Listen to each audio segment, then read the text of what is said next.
Hello, good morning students. देखिए, अपना जो लास्ट टॉपिक हुआ था पहले वाली वीडियो में, वो हुआ था बेकिंग सोडा का। ठीक है, बेकिंग सोडा के बारे में, जिसको मीठा सोडा भी कहते हैं, sodium bicarbonate, sodium hydrogen carbonate या खाने का सोडा, ये कई नाम है, जिसकी दो विधियां थी। फिर उसके बाद में देखिए, नेक्स्ट है स्टूडेंट्स अपना जो पॉइंट, वो है धावन सोडा। नेक्स्ट जो पॉइंट है अपना, उसका नाम है धावन सोडा। तो देखिए, धावन सोडा का सूत्र नेक्स्ट है धावन सोडा।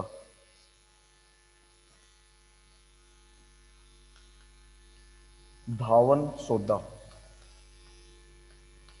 तो स्टूडेंट, धावन सोडा का जो सूत्र है वो है Na2CO3 10H2O। Na2CO3 10H2O, ये स्टूडेंट धावन सोडा का सूत्र है। अब आगे देखिए, अब इसको बनाने की विधि। ठीक है, धावन सोडा को बनाने की विधि, निर्माण या बनाने की विधि।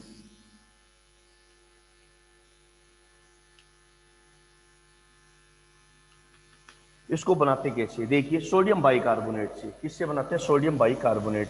जैसा ही कल अभिक्रिया बताई थी, NaHCO3। तो सोडियम बाइकार्बोनेट को गर्म किया, कल बताया था ना इससे पहले वाले वीडियो में। सोडियम बाइकार्बोनेट को गर्म किया तो क्या बनेगा? सोडियम कार्बोनेट प्लस जल प्लस कार्बन डाइऑक्साइड, इसका नाम है सोडियम कार्बोनेट। ठीक है, ये सोडियम बाइकार्बोनेट है। इस सोडियम बाइकार्बोनेट को, ठीक है, ये है सोडियम बाइकार्बोनेट।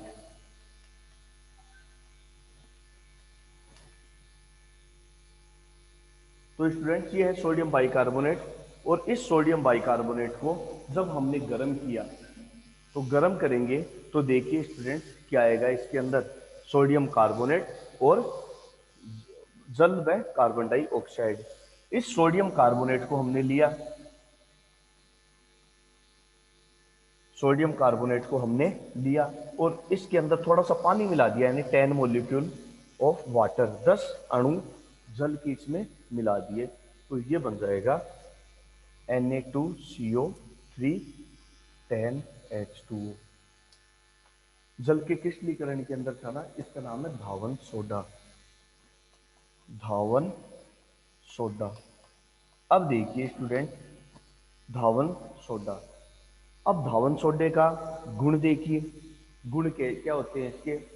गुण है कि यह सफेद चिकना क्रिस्टलीय पदार्थ होता है। श्वेत चिकना क्रिस्टलीय पदार्थ होता है। दूसरा, पानी में बहुत ज्यादा विलय, जल्दी ही विलय हो जाता है। इसका विलयन क्षारीय होता है। ठीक है, तो सोडा जहां लग जाता है वो आप ये मान लो क्षारीय ही होता है। तो इसका विलयन क्या होता है? क्षारीय होता है। फिर उसके बाद में नेक्स्ट गुण हो जाएगा कि इसको यदि गर्म किया जाए, ठीक है, तो गर्म करने पर यह अपने जल के अणुओं का त्याग कर देता है। तो ऐसी कंडीशन में इसकी उल्टी अभिक्रिया दिखा देना कि इसको इधर लिख देना और क्या करोगे? तीर का निशान, गर्म का चिन्ह। ठीक है, तो जब इसको गर्म करेंगे तो क्या बनेगा? सोडियम कार्बोनेट और 10 अणु जल के यह त्याग देगा। बस। तो ये हो गए स्टूडेंट इसके गुणों के बारे में। अब देखिए इसके उपयोग। अब इसके उपयोग क्या है? पहला है भाई, धावन सोडा यानी धुलाई के अंदर साबुन वगैरह जो जमाते हैं ना, साबुन डिटर्जेंट, उनमें इनका उपयोग किया जाता है। तो इसका पहला है धुलाई व सफाई में। ठीक है, जैसे कि कई लोग इससे साबुन भी जमाते हैं। ठीक है, कपड़ों की या अन्य चद्दरों की, जो मोटे कपड़े होते हैं उनकी धुलाई करने में और उनकी सफाई में इसका उपयोग किया जाता है। फिर उसके बाद में देखिए, कास्टिक सोडा, बेकिंग पाउडर, कांच, साबुन, बोरेक्स के निर्माण में। तो ये क्या क्या बनाता है? कास्टिक सोडा भी बना सकता है। ठीक है, इसके अलावा सोडा भी बना सकता है, बेकिंग पाउडर, कांच, साबुन और बोरेक्स, इनके निर्माण में भी इसका उपयोग किया जाता है। इसके अलावा अपमार्जक के रूप में, अपमार्जक का मतलब है डिटर्जेंट। ठीक है, तो इसका उपयोग अपमार्जक के रूप में भी किया जाता है। इसके अलावा कागज, पेंट व वस्त्र उद्योग में, कागज, पेंट व वस्त्र उद्योग में भी इसका उपयोग किया जाता है। और अंत में है, आपको वही पॉइंट बताया था, अभिकर्मक के रूप में, प्रयोगशाला अभिकर्मक के रूप में इसका उपयोग किया जाता है। तो स्टूडेंट ये हो गया अपना कौन सा, धावन सोडा का टॉपिक। ठीक है स्टूडेंट्स, अब देखिए आगे।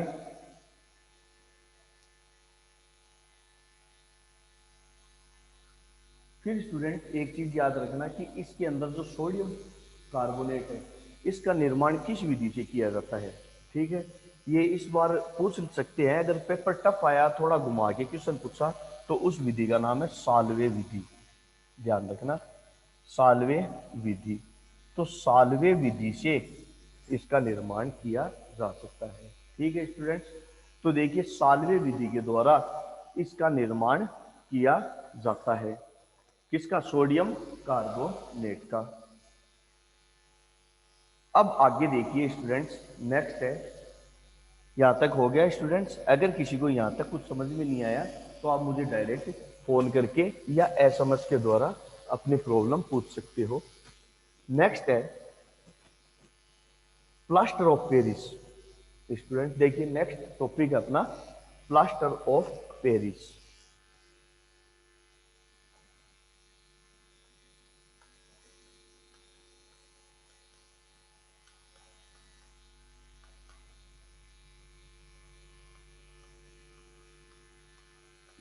इसको स्टूडेंट पीओपी भी बोलते हैं, ध्यान रखना, कई बार पीओपी के नाम से भी पूछ लेते हैं। ठीक है, तो plaster of Paris, CaSO4 half H2O, calcium sulphate का अर्ध हाइड्रेट। ठीक है, इसका जो रासायनिक नाम है वो है कैल्शियम सल्फेट का अर्ध हाइड्रेट। इसका रासायनिक नाम यहां लिख देता हूं मैं। ठीक है, रासायनिक नाम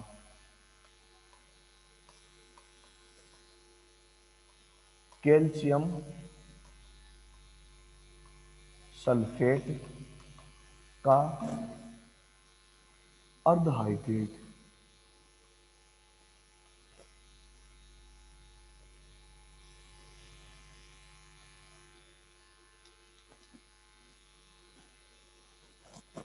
तो स्टूडेंट्स ये रासायनिक नाम है।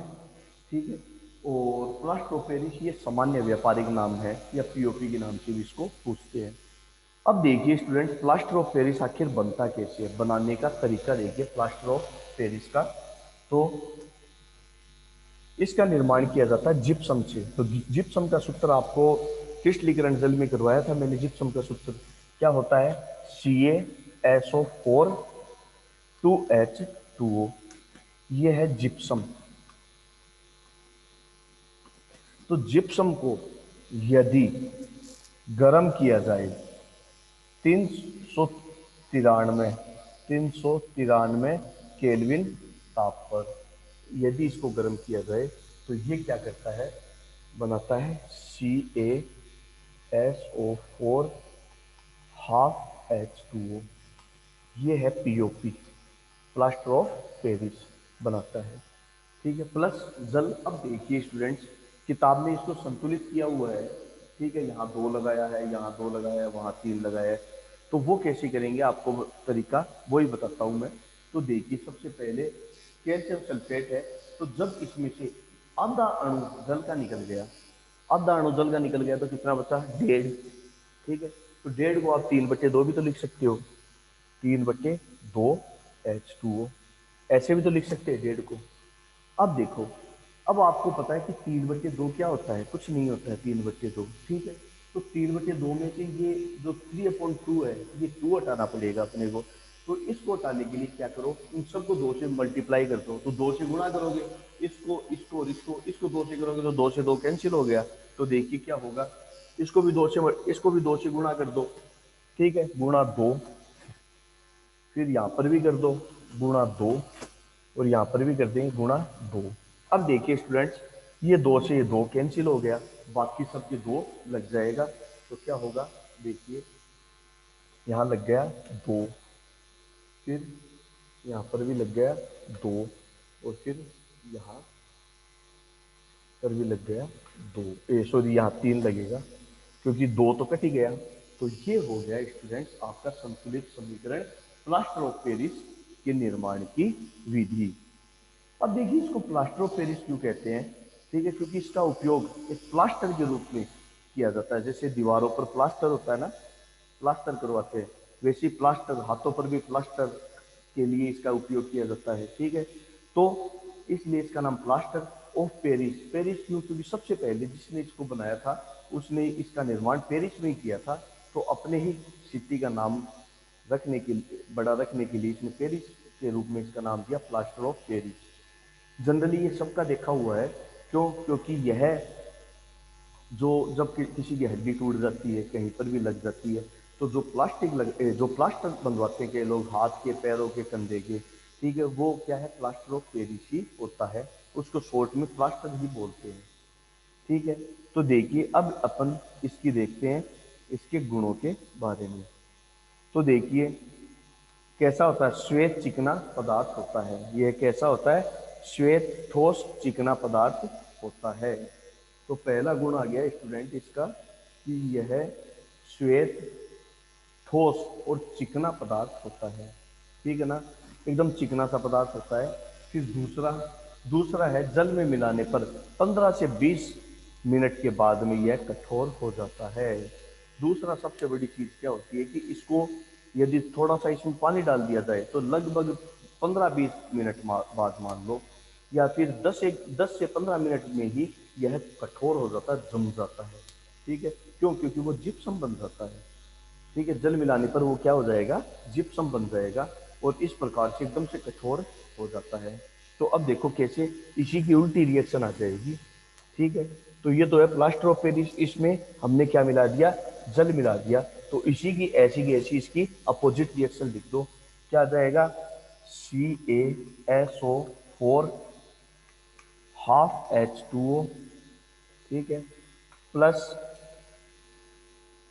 प्लस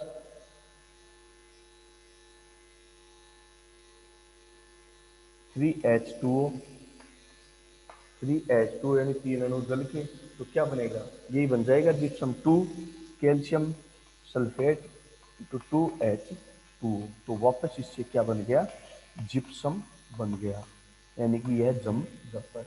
अब है इसका उपयोग। तो देखिए इसका उपयोग अपन देखते हैं। सबसे पहला है टूटी हुई हड्डियों को जोड़ने के लिए, कि जब किसी का एक्सीडेंटली किसी की हड्डियां टूट जाती है, ठीक है, बोन है वो ब्रेक हो जाती है, हड्डी टूट जाती है, तो डॉक्टर क्या करते हैं, उसकी हड्डी को सही जगह सेट करके उसके ऊपर प्लास्टर लगा देते हैं। तो प्लास्टर ऑफ पेरिस यही होता है। फिर उसके बाद में भवन निर्माण में आजकल इसका बहुत उपयोग हो रहा है। भवन निर्माण में देखा नहीं क्या कि कई लोग अपने रूम के अंदर डेकोरेटिव फूल वगैरह सीलिंग्स के ऊपर बनवाते हैं, ठीक है। कई लोग ऐसे जो दीवारें होती है, ठीक है, तो इन दीवारों के ऊपर आप देख रहे हो कि जो चिकनी चिकनी इसके ऊपर क्या है, पीओपी का काम करवाते हैं, ठीक है। बोलते हैं पुट्टी करवाने, तो वो पुट्टी भी क्या होती है, पीओपी ही होती है। इसके अलावा देखिए इसका जो उपयोग है दंत चिकित्सा में, दांतों के जो चिकित्सक है वो दांतों का खोल बनाने में भी इसी का उपयोग करते हैं, क्योंकि ये हल्का और मजबूत होता है। इसके अलावा मूर्तियां सजावटी सामान बनाने में, तो आजकल मार्केट के अंदर आप सिटी में भी जाकर के देखो, कई इतनी सफ़ेद रंग की सुंदर सुंदर मूर्तियाँ होती है, मिल रही है, क्योंकि वो हल्की भी होती है और मजबूत भी होती है। इसके अलावा इसका उपयोग अग्निसह पदार्थ के रूप में, अग्निसह पदार्थ यानी कि कारखानों के अंदर कुछ ऐसे सामान भी बनाए जाते हैं, जो जैसे कुछ दीवारें हैं उसमें भट्टी बनाई, तो वो भट्टी क्या है, भट्टी की ताप से वो दीवारें फट जाती है, तो उसे प्लास्टर ऑफ पेरिस का लेप कर दिया जाता है, जिससे वो अग्नि को भी सह लेता है, ठीक है स्टूडेंट। तो ये जो टॉपिक है प्लास्टर ऑफ पेरिस अपना कंप्लीट हो गया है। और बता देता हूँ कि यह टॉपिक काफ़ी इंपॉर्टेंट भी है आप लोगों के लिए, ठीक है ना। इसके इससे रिलेटेड क्वेश्चन पूछा भी जा सकता है।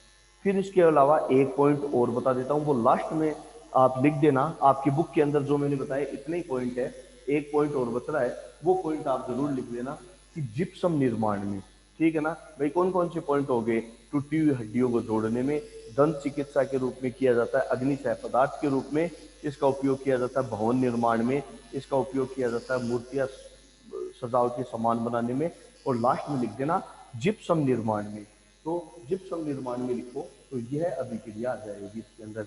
ठीक है, CaSO4 2H2O, ये अभिक्रिया आपको इसके अंदर लिख देनी है। ओके स्टूडेंट्स, तो ये हो गया आपका जिप्सम।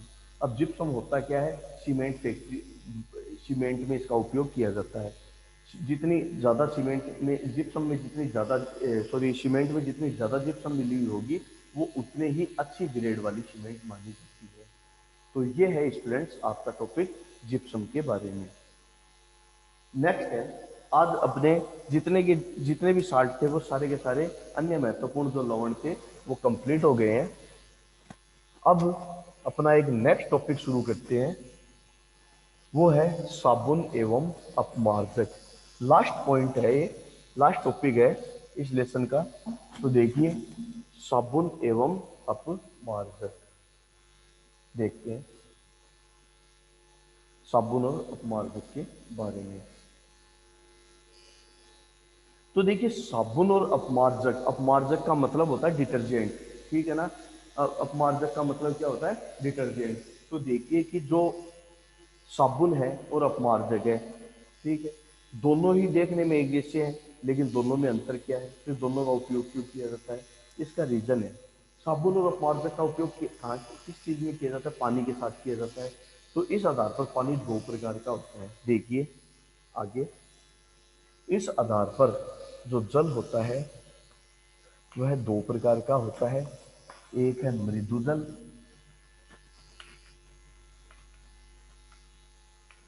एक तो है मृदु जल और दूसरा है कठोर जल। ठीक है, एक तो है मृदु जल और दूसरा है कठोर जल। अब देखिए मृदु जल क्या होता है, सॉफ्ट वाटर जिसको कहते हैं, मृदु जल होता क्या है।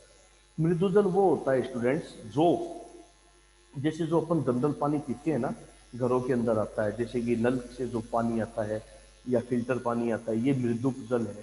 ठीक है, फिर दूसरा आता है कठोर जल। कठोर जल वो होता है, अब देखिए मृदु जल है, मृदु जल के अंदर से अगर आप कपड़े धोते हो तो साबुन आराम से कपड़ों की सफाई करता है, झाग देता है। अपमार्जक भी जैसे डिटर्जेंट वगैरह है, शैम्पू, ये डिटर्जेंट में ही आते हैं, अपमार्जक में आते हैं ये। ठीक है, तो देखिए जो साबुन मृदु जल है इन दोनों के साथ ही ये झाग देता है। अब आगे देखते हैं अपन कठोर जल। कठोर जल वो होता है जिसको अपन पी नहीं सकते, ठीक है ना, जिसको अपन पी नहीं सकते, जैसे समुद्र का जल है, नदियों का जल है, ये सारा का सारा किस में आता है, कठोर जल के अंदर ये आता है। और कठोर जल के अंदर स्पेशली यह कठोरता का कारण क्या है, कठोर जल की ऐसी कठोरता का कारण जिसके अंदर साबुन काम नहीं करती है, अपमार्जक ही काम करता है। ध्यान रखना कि जो कठोर जल होता है, कठोर जल के अंदर साबुन काम नहीं करती है। अगर आप कठोर जल से हाथ धोओगे या कपड़े धोओगे, साबुन उसमें काम ही नहीं करेगी, यानी कि साबुन जो है झाग नहीं देती है, केवल अपमार्जक ही झाग देता है। क्यों देता है वो मैं आपको भी बताऊंगा। तो देखिए कठोर जल, कठोर जल जो होता है इसके अंदर कैल्शियम व या मैग्नीशियम की अशुद्धियां पाई जाती है। तो इसमें कैल्शियम व मैग्नीशियम की अशुद्धि पाई जाती है। ठीक है, तो इस कारण से यह साबुन के साथ अभिक्रिया करके कर लेती है और इस प्रकार से जो नया पदार्थ बनता है वह जल में अघुलनशील होता है। ठीक है, इस कारण से साबुन क्रिया नहीं करती है, लेकिन अपमार्जक पर इसका कोई प्रभाव नहीं पड़ता है। तो कई बार पूछ लेते हैं कि जल की कठोरता का कारण क्या है, तो कैल्शियम व मैग्नीशियम की अशुद्धियां। तो कैल्शियम व मैग्नीशियम की अशुद्धियों, उस अशुद्धियों के कारण ही पानी कठोर हो जाता है। तो ये हो गया जल। अब अपन बात करते हैं अपने टॉपिक पर। अब साबुन और अपमार्जक पहले ये आपको समझाना जरूरी था, कठोर जल और मृदु जल। फिर लास्ट में मैं आपको ये भी बताऊंगा साबुन और अपमार्जक में अंतर। तो सबसे पहले देखिए स्टूडेंट, साबुन,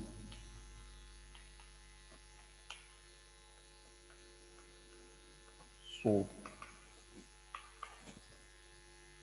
साबुन क्या होती है। तो देखिए साबुन के बारे में पहले साबुन का सूत्र लिख देता हूं मैं, ठीक है।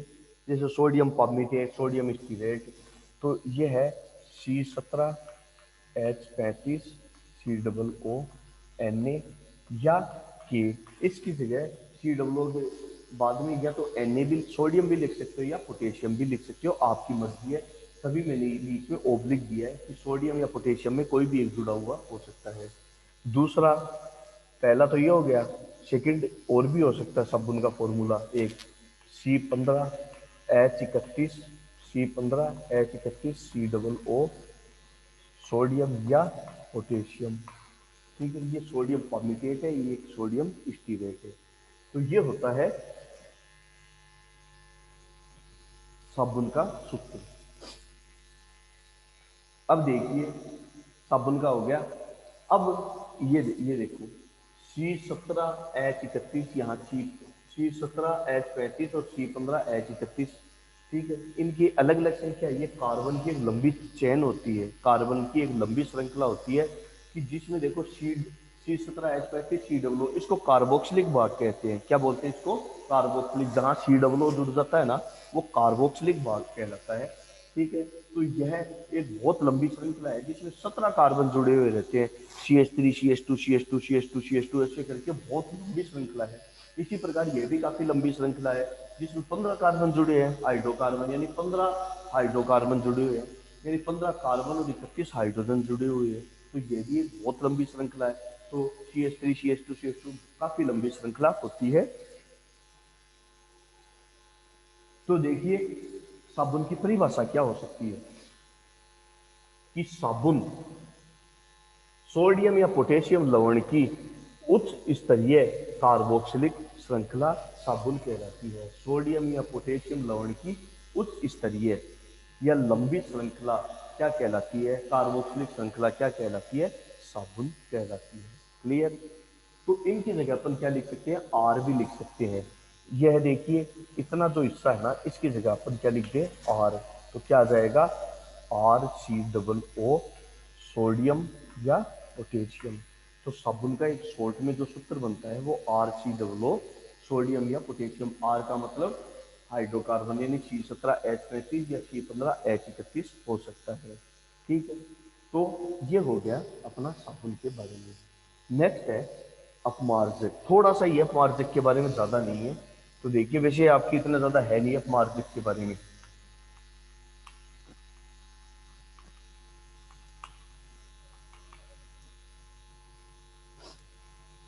अपमार्जक का लगभग सूत्र होता है RCOO SO3 प्लस। इसके साथ चाहो तो आप सोडियम भी जोड़ सकते हो, प्लस हटा दो। ठीक है, तो यहाँ प्लस ही लगा देते हैं, सोडियम को हटा देते हैं।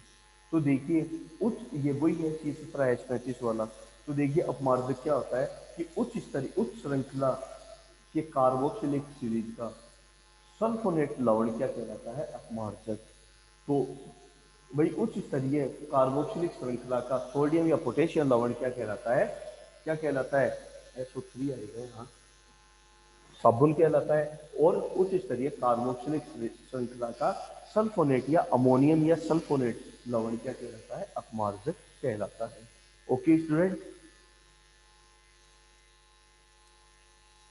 ध्यान रखना, साबुन कठोर केवल मृदु जल में ही काम करता है, अपमार्जक कठोर और मृदु जल दोनों में ही काम करता है। अब अपन थोड़ा सा साबुन के बारे में देखते हैं।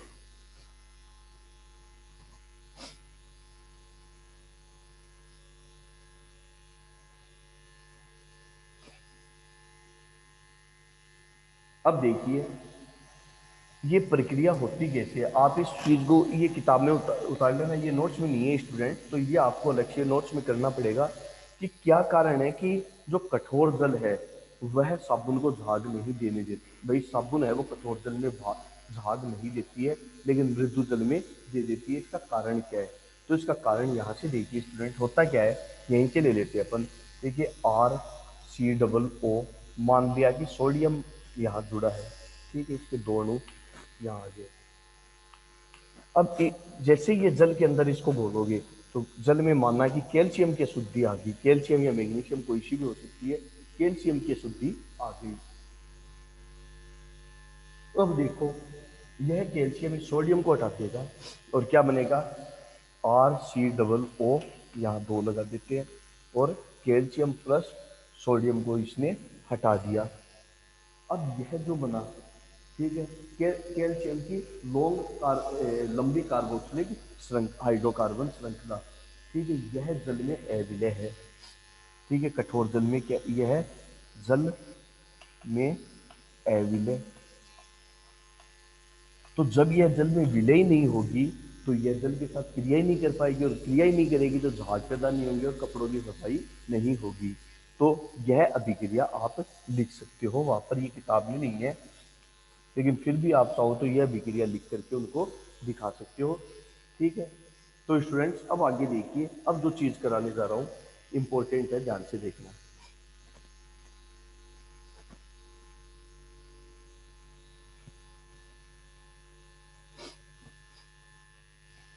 अब है मिशेल निर्माण व साबुन से शोधन की प्रक्रिया। नेक्स्ट है मिशेल निर्माण। तो अब ध्यान से समझो,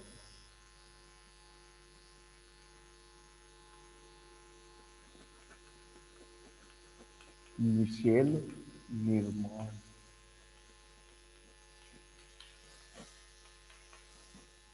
मिशेल निर्माण क्या होगा, देखिए, सबसे पहले मैं एक साबुन के अणु की संरचना यहां बना रहा हूं स्टूडेंट, ध्यान से समझना इसको। ठीक है, कैसे होगी, जैसे कि मैं इसी की बात करूं, आर, इसको तोड़ देते हैं। ठीक है, मान लो अगर पोटेशियम को हटा दो तो इसको तोड़ दो, तो देखिए RCOO Na, इसको ब्रेक कर देंगे, तो करेंगे तो ये हो जाएगा RCOO- और सोडियम प्लस। ठीक है, यह भाग है हाइड्रोकार्बन वाला भाग,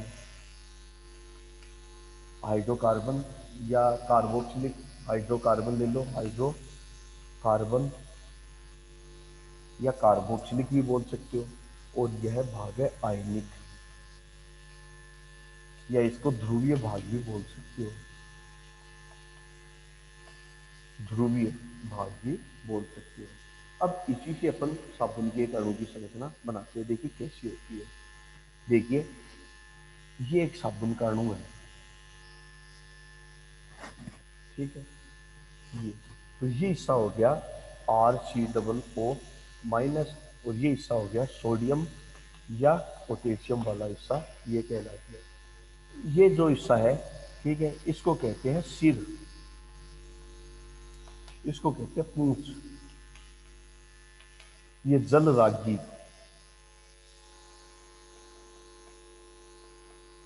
जल रागी यानी जल से क्रिया करने वाला, और जल विरागी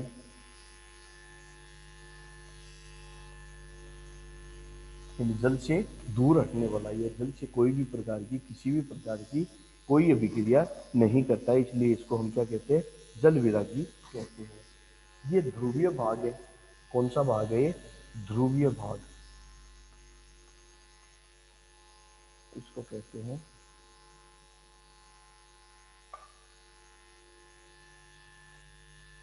ध्रुवीय भाग। और ये हाइड्रोकार्बन वाला भाग, इसको क्या कहोगे, हाइड्रोकार्बन भाग।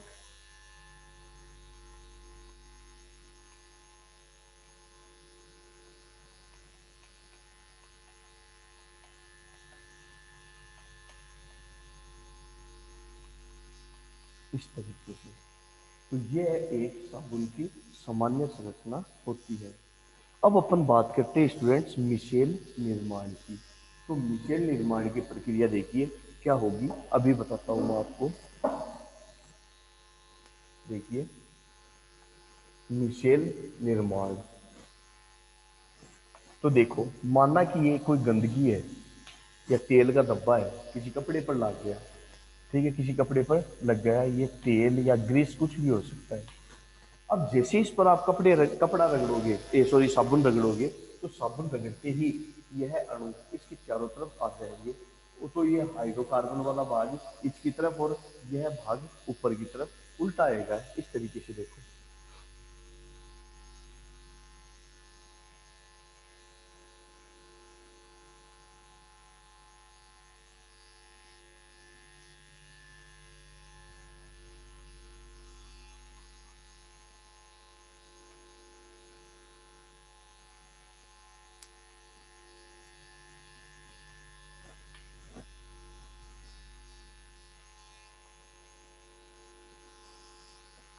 तो देखो, यह सोडियम वाला पार्ट है, ये क्या है, सोडियम या पोटेशियम वाला ही तो भाग है ये, और ये हाइड्रोकार्बन वाला भाग है। कौन सा, ये हाइड्रोकार्बन वाला। अब इसके चारों तरफ जल है, क्या है, इसके चारों तरफ जल है, और इस प्रकार से देखिए यह जल में घुल जाएगा, सोडियम पोटेशियम किस में घुलेगा, जल में, तो भाग बन जाएंगे, और यह हाइड्रोकार्बन वाला भाग क्या करेगा, इस तेल को में घुल जाएगा और इस तेल को यहाँ से हटा देगा। तो इस तरीके से अब देखिए इसकी मिशेल निर्माण, तो मिशेल की परिभाषा देखिए, मिशेल की परिभाषा क्या होगी, तो वो देखते हैं सबसे पहले कि मिशेल वो क्या होता है, कि जब किसी साबुन साबुन की शोधन प्रक्रिया में जब साबुन को किसी कपड़े पर रगड़ा जाता है या किसी तेल धब्बे पर रगड़ा जाता है, तो वह साबुन कुछ इस तरीके से अपने आप को सुव्यवस्थित कर देती है कि उसका हाइड्रोकार्बन वाला भाग रहता है तेल की तरफ, हाइड्रोकार्बन वाला भाग रहता है तेल की तरफ, तथा आयनिक भाग रहता है जल की तरफ। ठीक है, तो इसे हम क्या कहते हैं, मिशेल कहते हैं। क्या कहते हैं इसे, मिशेल। ओके स्टूडेंट्स, तो ये होता है मिशेल। फिर उसके बाद में नेक्स्ट है शोधन प्रक्रिया। शोधन प्रक्रिया, सफाई की प्रक्रिया, कि कैसे सफाई होती है, क्लिनसिंग मेथड देखिए आगे। शोधन प्रक्रिया, साबुन से शोधन की क्रिया देखिए कैसे होती है, ध्यान से समझो। माना कि कोई ये एक सरफेस है स्टूडेंट, इस सरफेस के ऊपर ये ए है, ये कोई तेल लगा है, तेल ग्रीस कोई भी धब्बा दाग धब्बा हो सकता है। तो जैसे ही साबुन रगड़ेंगे तो ये साबुन के अणु कुछ इस तरीके से आएंगे,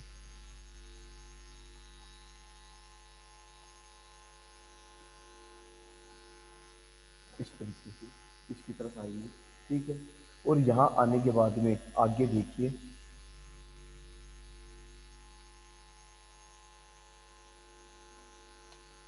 बी, यह इसके साथ इसके ऊपर इस तरीके से विन्यासित हो जाते हैं।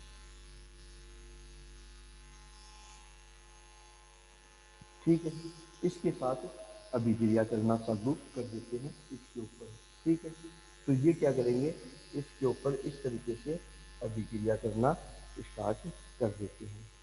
अब देखिए इसको अभिक्रिया करने वाले ये इसको घोलना शुरू कर देंगे इसको।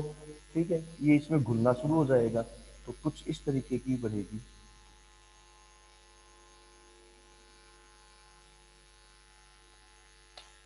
और यह इसको देखो इस तरीके से घोलना, डिजोल्व करना शुरू कर दिया इन्होंने।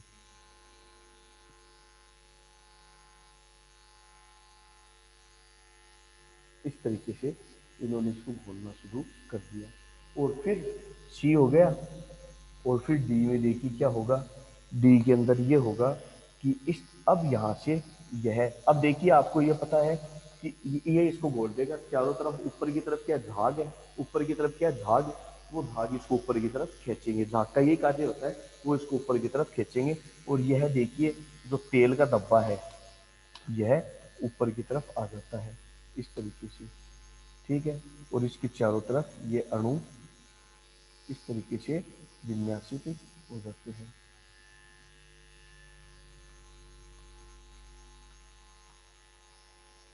और ऐसी ही एक संरचना बन जाती है। ठीक है ना, ऐसी एक संरचना बन जाती है, एक संकुल संरचना बन जाती है। ठीक है, तो ये होती है शोधन की प्रक्रिया, साबुन की शोधन की प्रक्रिया। नेक्स्ट एक और पूछते हैं, साबुनीकरण। स्टूडेंट्स एक और बता देता हूँ, लास्ट जो टॉपिक है उसका नाम है साबुनीकरण। तो इनको आप स्टूडेंट्स उतार लेना, इसीलिए मैंने इनको नहीं मिटाया। तो एक और होता है साबुनीकरण। साबुनीकरण, शेपोनिफिकेशन। ठीक है, शेपोनिफिकेशन। तो देखिए स्टूडेंट साबुनीकरण क्या होता है, देखिए ध्यान से। साबुनीकरण देखिए, साबुन जमाते कैसे हैं? पहली चीज ये थोड़ा सा आपको अटपटा लगेगा, क्योंकि इसमें हाइड्रोकार्बन वाले भाग यानी कि ऑर्गेनिक केमिस्ट्री आ रही है, इसके अंदर कार्बनिक रसायन, और वो मैंने अभी तक आपको आज का चैप्टर पढ़ाया नहीं, जब वो पढ़ाऊंगा तब ये चीजें आपकी एकदम क्लियर हो जाएगी, ठीक है ना। तो देखिए साबुनीकरण होता क्या है, यानी साबुन निर्माण, ठीक है, क्या होगा ये साबुन निर्माण। तो अब आगे देखते हैं अपन इसमें साबुन निर्माण में कि करते क्या है, कि जो तेल होते हैं उच्च उच्च वसीय वाले जो तेल होते हैं, उन तेल के अंदर हम कास्टिक सोडा डाल देते हैं, ठीक है। कास्टिक सोडा डालने के बाद में उसको गर्म करते हैं, उसको रख देते हैं, साबुन जम जाती है। अपने दादा परदादा इसी तरीके से जमाते थे, ठीक है। कुछ इस तरीके की प्रक्रिया होती है, हालांकि मैंने तो नहीं जमाई, लेकिन देखी हुई है कई बार पहले दादाजी जमाते थे घरों के अंदर। तो इसी तरीके से ये होता है। अब देखो होता कैसे है। सबसे पहले है कि वसीय अम्ल, उच्च वसीय अम्ल यानी तेल, उच्च वसीय अम्ल जिसमें उच्च वसा पाई जाती है यानी तेल। तो जैसे तेल का सूत्र हो जाएगा, जैसे RCOO है ना, ये RCOO, तो देखिए CH2CH ऐसे है ये। तो यहाँ पर RCOO, तो देखिए COOR, COOR और COOR। देखिए हाइड्रोकार्बन की स्टूडेंट यही तो विशेषता होती है, इसको कैसे भी लिखा जा सकता है, ठीक है। जैसे देखिए मैं एक उदाहरण देता हूँ, एक बार मैं इस चीज को अलग हटा करके एक नया इसको उदाहरण देता हूँ। जैसे कि एक आयनिक यौगिक है NaCl, एक कार्बनिक यौगिक है मेथेनॉल, ठीक है। तो इसको आप ClNa ऐसे नहीं लिख सकते, बिल्कुल भी नहीं लिख सकते इसको आप ClNa, ये एकदम गलत है, ठीक है। CH3OH इसको आप कैसे भी लिख सकते हो, इसको आप HOH3C ऐसा का ऐसा ऐसे भी लिख सकते हो इसको। तो हाइड्रोकार्बन में ये है कि कोई रूल एंड रेगुलेशन नहीं है लिखने का, कैसे भी घुमा फिरा करके लिख सकते हो।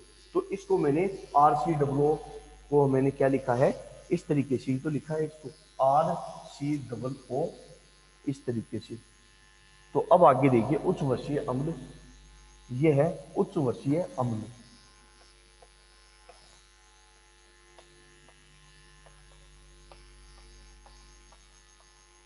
इसमें हमने क्या मिलाया, कास्टिक सोडा मिलाया।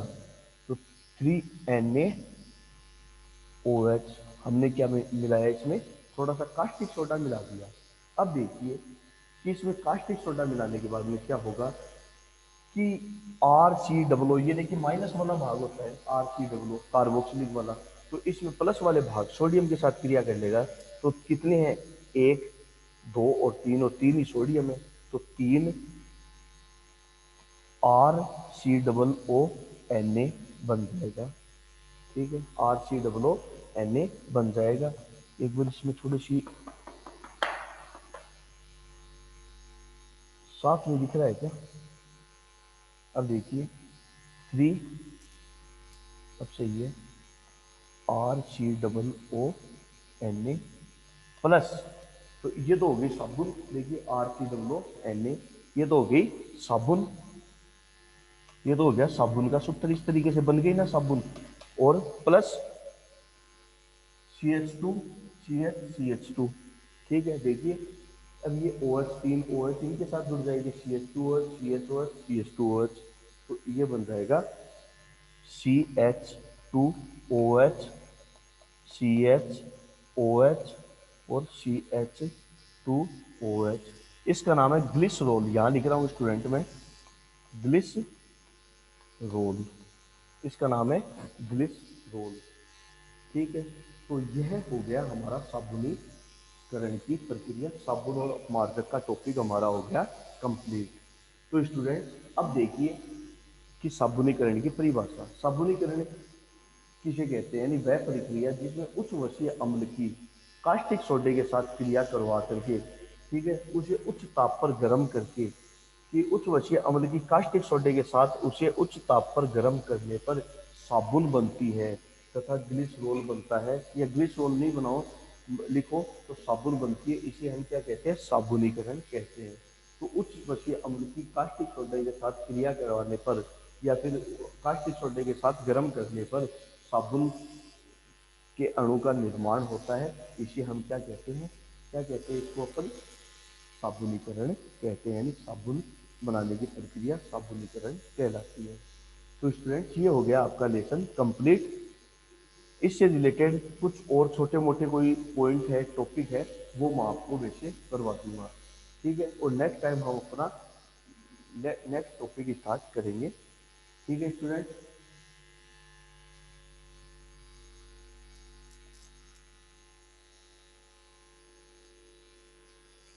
एक टॉपिक, एक छोटे मोटे टॉपिक और रह रहे हैं।